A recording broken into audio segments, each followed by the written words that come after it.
네, 오늘은 USN 고 장비의 캘리브레이션 하는 방법에 대해서 교육하도록 하겠습니다. 먼저 USN 고를 부팅하신 후에 가장 먼저 체크해야 되는 부분은 레인지입니다. 그래서 레인지가 적정한 범위에 들어올 수 있도록 세팅하는 것이 가장 중요합니다.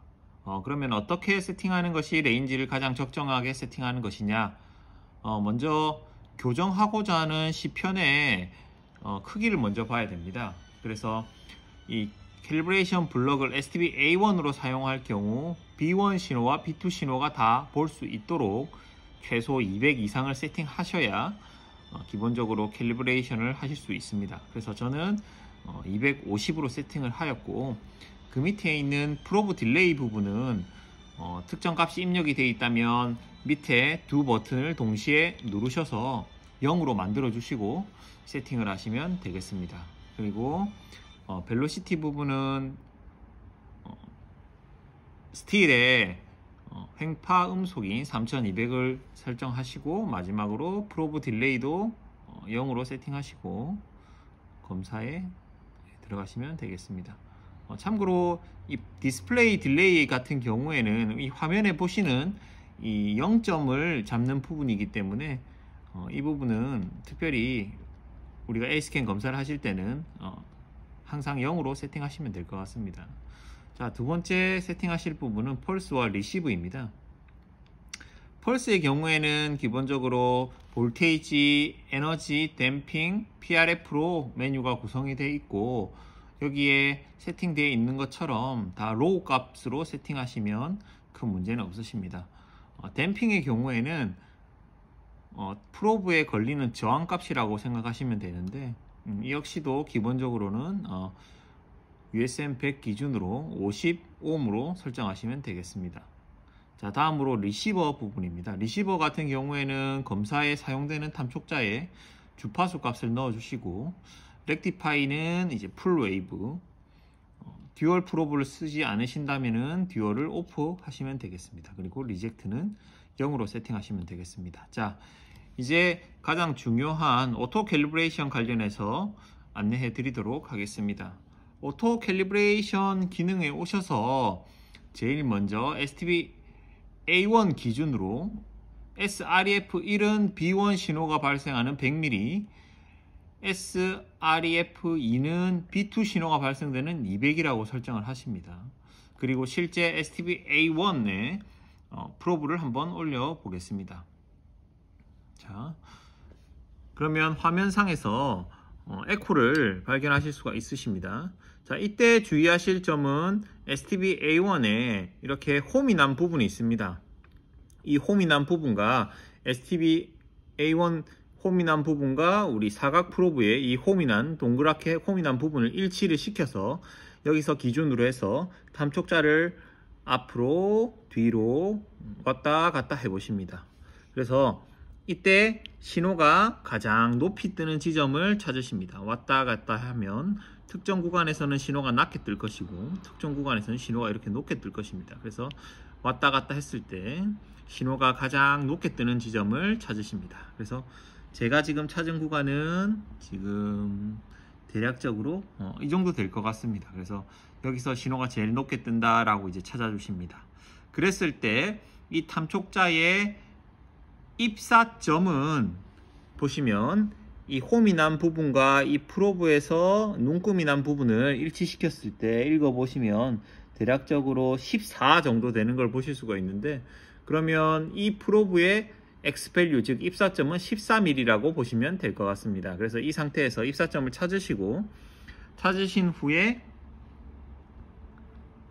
게이트 A 포지션을 이동을 하셔서 이런 식으로 STB-A1 기준 B1이 뜨는 지점에 올려 놓습니다. 자, 그렇다면 게이트가 꼭 이렇게 크로스 되어야 되나요? 하시면 꼭 크로스 되실 필요는 없습니다. 그래서 특정 신호를 인식하는 위에 SA 값이 인식이 된다라고 하시면 이 신호가 게이트에 걸려 있다라고 보셔도 무관합니다. 자, 이동을 해보면 보시면 블랭크로 들어오는 경우가 있는데, 이 경우에는 게이트에서 여기에 신호를 인지를 못한다라고 이해하시면 되겠습니다. 자, 다시 한번. 자, 그래서 이 상태까지 왔으면, 자, 그래서 게이트를 원하는 위치에 크로스 시켜 주시고 B1, B2를 확인하신 후에 레코드에 가셔서 레코드에 오신 다음 여기 버튼을 눌러 주십니다. 버튼을 눌러 주시면 SREF1 물음표라고 표시가 됩니다. 그래서 게이트에 A 게이트에 신호 100mm 지점을 레코드 하시겠습니까? 라고 장비가 물어보는 겁니다. 그래서 이때는 게이트를 A1 신호 걸어 주셨다고 하시면 한 번 더 버튼을 눌러 주시면 2번 물음표가 뜨면서 여기에 펑션이 위로 올라가게 됩니다. 바뀌었죠? 그래서 2번 신호를 기록하시겠습니까? 라고 물어보면서 게이트 위치로 펑션이 이동합니다. 그러면 이제 게이트를 이동을 해서 두 번째 B2 지점에 이렇게 갖다 놓으시고, 자, 보시면 지금도 게이트가 신호를 갖다가 인지를 하고 있습니다. 그쵸? 단지 이제 게이트가 안 걸려 있죠, 지금.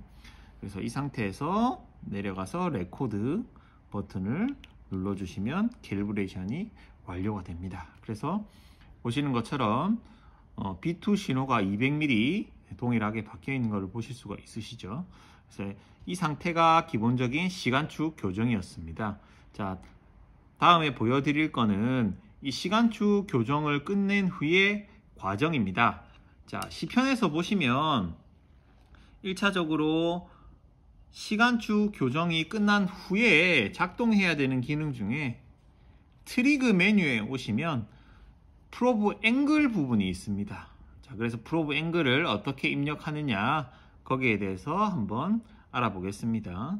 자, 프로브 앵글의 경우에는 STB-A1을 기준으로 저희가 많이 사용을 하고 있습니다. STB-A1을 보시면 STB-A1에서 보시면 70이라고 명기되어 있는 부분을 확인하실 수가 있으십니다. 그래서 프로브를 70 있는 이 부분을 아까 찾았던 입사점 14mm를 기준으로 해서 일치를 시켜 주십니다. 그래서 일치를 시켜 주시면 화면상에서 에코가 뜨는 것을 보실 수가 있습니다. 그래서 이 신호는 결국은 70도의 각도로 초음파 빔이 입사돼서 반사돼서 돌아오는 신호를 찾는 신호라고 보시면 될 것 같은데, 이때도 아까와 마찬가지로 탐쪽자를 앞으로 뒤로 왔다 갔다 하시면서 가장 높이 뜨는 지점을 찾으십니다. 그래서 가장 높이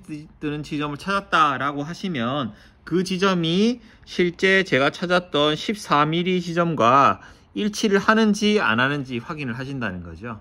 그래서 제가 찾았던 14mm 입사점과 70도 지점이 일치를 한다면 이 탐촉자는 70도 탐촉자가 되는 것이고, 만약 14mm 지점이 69도와 일치했을 때 신호가 가장 높게 뜬다면 이 프로브는 69도 프로브가 되는 것입니다. 그래서 지금은 제가 이제 왔다 갔다 했을 때 70도 부분과 14mm 지점이 일치하므로 여기에 70도 프로브라고 설정을 하게 됩니다. 그리고 X 밸류 값은 제가 아까 찾아줬던 14mm 그 값을 여기에 입력을 하시면 되겠습니다.